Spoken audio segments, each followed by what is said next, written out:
Well, packed the King County Council meeting today as members decided how to proceed with controversial winery regulations.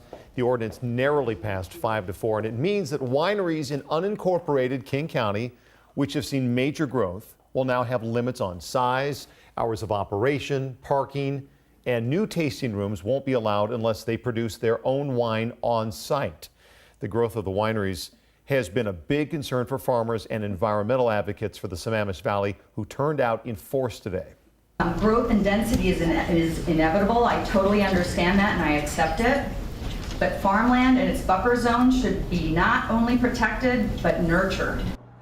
This is the first time regulations have been updated for King County tasting rooms since 2003.